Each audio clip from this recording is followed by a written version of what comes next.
Ladies and gentlemen, welcome back to Driven Wild. Today we are talking about returning packages on Veho. So with route delivery and really any package delivery in general, it is your responsibility that the packages get delivered to the appropriate addresses. It's also your responsibility to, when appropriate, return them to their corresponding warehouses. In this case, the Veho warehouse, which is very different than on DoorDash, Uber Eats, and Grubhub, where you're kind of expected it to just leave it in the safest possible place. So with that said, I want to go over everything you must know about returning packages on Veho, what they tell you versus how it actually is, and everything in between. But before we do that, let's go over a quick disclaimer. The content of this video does not contain and is never intended to be legal, business, financial, tax, or health advice of any kind. This video is for entertainment purposes only. It is advised that you conduct your own research and consult with qualified professionals before applying anything you find online. I also want to be clear that everything we're going to be going over in this video is very market dependent, and what applies to me in my market may not apply to you. So with that said, let's get started. Reasons to return packages. So there's a couple of different reasons that you would return packages, and while they may not be very many, they can be very frequent depending on the market you're in. Gated community, or won't answer call box, or security. So let's say you're getting into a gated community and they decide to ghost you at the call box, or security tries contacting them and they can't get in contact with the customer for whatever reason, and you're denied entry, or you can't enter the gated community, or you can't enter the building, or whatever reason. Can't just leave it at security unless they permit that, and you can't just leave it at the call box, so you would have to return the package to the warehouse. Bad address. Sometimes the customer actually puts on the wrong address entirely, and it's to an address that doesn't exist, so therefore you'd have to return the package. Business is closed. No, you can't just leave it outside of the business. In the event that you're delivering it to a business, you have to deliver it inside the business. Phone or app becomes inoperable. Let's say your phone is busted, or it's really outdated, or you're having just an enormous amount of technical difficulties with the app and with the way they're updating their systems overall. I wouldn't be surprised if there's just a world of technical difficulties. So you would have to actually return the packages because you cannot complete the route if you don't have the tools to actually do the route itself. I don't know if you would still get paid in that case, but you would have to return the route. Not reasons to return packages. So there are some things that you would think in your mind that this would be a good reason to return the package, but it really isn't. The in-app pin does not match actual address. I know it's really annoying, and I know that they do this specifically just to kind of cut down on the amount of time it would actually take to complete the route itself. And because of that, it actually makes a 3-hour route look like a 2-hour route, and it costs you like $20 in some cases. But that's not a reason to return the package. Address number isn't available. You would think that if the address number isn't available and you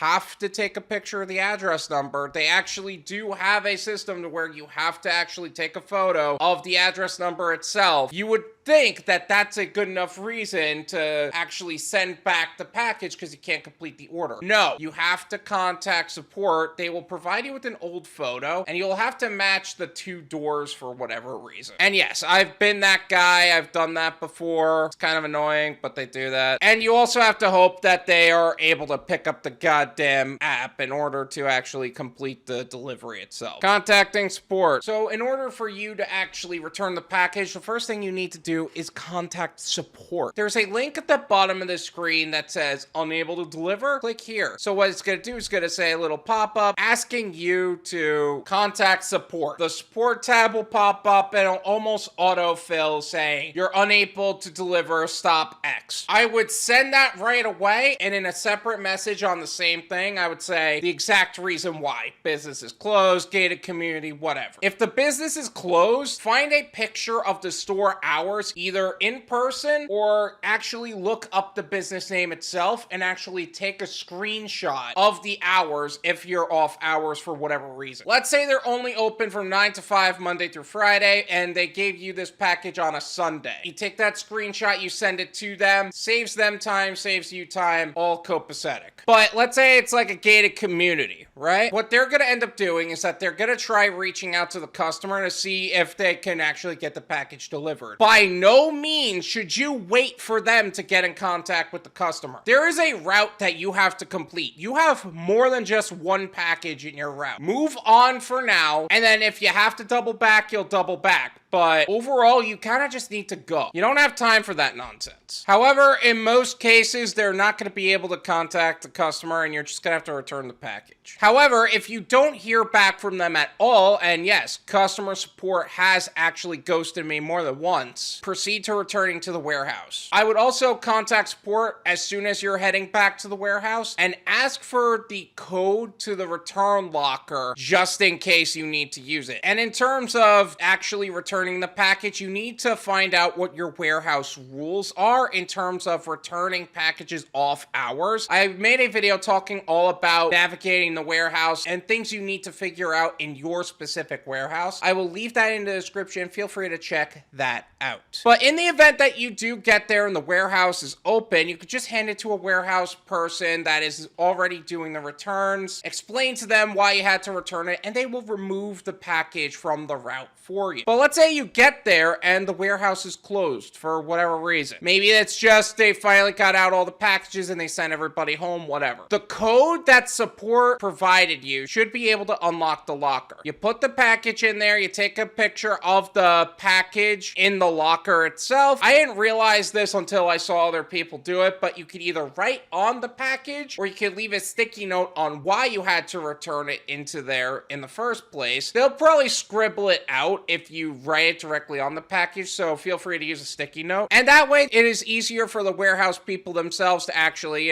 figure out why they have to remove the package from the route. Lock it back up, support will remove the package from the route for you, and you can begin your wrap-up. Also, you're going to want to ask support for a form in which you can request an adjustment. I will leave a link in the description of that form just in case, but make sure you keep that form bookmarked as well, because sometimes going through the support tab in order to re-find the link or asking over and over for support to provide the link itself is a pain in the butt, and we all know that. Requesting adjustment. So when you return a package, you can actually request an adjustment on the payment for your route, but in order for you to do that, you need to fill out a form, and we were just talking about it. No, they don't just do it, and yes, that is annoying that you have to ask. What they're gonna ask you on that form is your full legal name, the email associated with your account, twice. I don't know why twice, but they're gonna ask you twice. The route number in question for the day that you had to return the package, the amount of extra time and mileage that was added to your route. Pro tip, just before you leave to head back to the warehouse, use Google Maps, take a picture of the maps page itself just before you hit start, and use the time and the mileage as your reference point while filling out all this information. The problematic stop number, the reason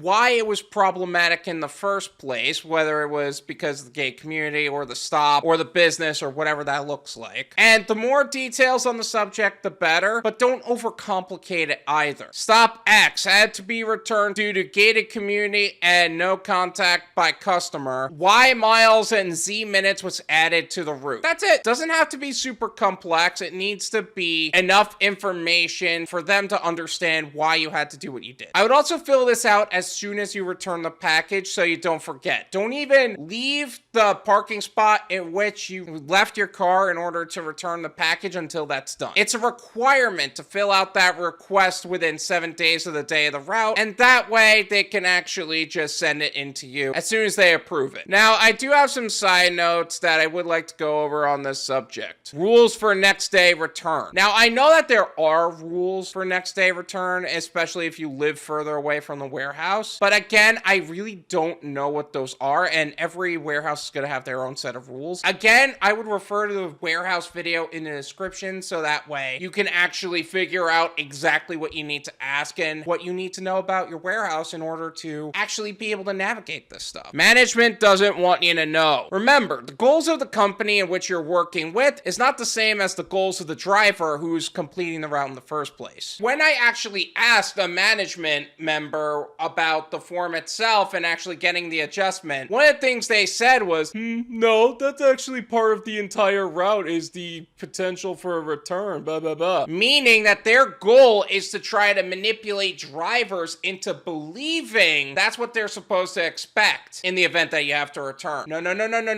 that's not true. They're trying to save money on the return, so make sure you're actually filling out that form. It is irresponsible to allow the management of the warehouse to actually manipulate you in that way. No ratings for packages returned. So if you're concerned at all in the event that you are going to get rated poorly for returning a package, they're not going to give them the opportunity to rate you. They should have picked up the phone. They should have answered the call box. They should have made it easier for you to actually make the package delivery in the first place. Just return the packages. Don't worry about your ratings in this particular case. Signs of a return package being required. So there are certain tells that you're going to have to do a return delivery. Maybe there's scribbles all over the packages, so it was almost crossing out the route it was also on. It's not on Route 19 anymore. It's on Route 36 or whatever it is. They scribbled the whole thing out just to rewrite it. That's a sign that you're going to have to. Maybe the entirety of the route is a jerk route, and the entirety of the route is for packages that they can't deliver in the first place. Or maybe the name is not in the call box itself upon arrival, and you're like, oh, I got to contact the customer. Sometimes the customer's phone number isn't even available, and that's a whole different issue. Also, if you're doing any sort of deliveries on weekends, you have businesses in your route, make sure that you keep those businesses separately because you're going to have to return them anyway. Now, you can also ask the warehouse people to remove them anyway because you don't want to just go to a business only for them to be closed. But keep that in mind too. Like, it is a thing. Payment process separately. So like I said, once you fill out that form, you can actually get a payment for the return. But the returns are paid separately than your Wednesday and Friday payments. They're paid on Thursdays, and they're not necessarily the following Thursday. It's the day in which the payment was actually approved. Sometimes it's the following Thursday, sometimes it's the Thursday after that. It's never later than that. You will get an email about that, so make sure if you don't get it by the time that happens, contact support and you see what's up with it. And again, if you need more information on getting paid on Veho, I made a video talking all about that. I will leave that video in the description. Feel free to check that out. Don't be that guy. Now, some of you might have heard that you can actually get paid more money, and yeah, it's $10, $15, $20 to return the packages back to the warehouse, and thought, I could actually really take advantage of this and make extra money on top of the money I'm already making. No, don't do that. Not to mention, it's a waste of time anyway. Personally, as a driver, I want to get these packages in my car and out in front of my customers' doors as soon as possible, so that way I can hop on other apps. Like, Veho is best done with other apps. You do your Veho route, you pick up on Uber, Grubhub, Instacart, DoorDash, etc., and you make the most amount of money possible like that. So that way you're not worried about all of the deadhead that you would inevitably hit going to wherever the route takes you all the way back to your own area. So don't be that guy. Did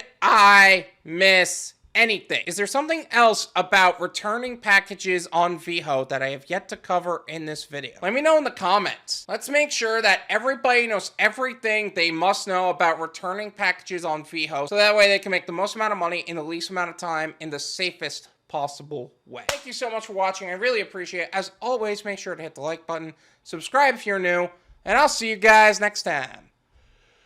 Peace!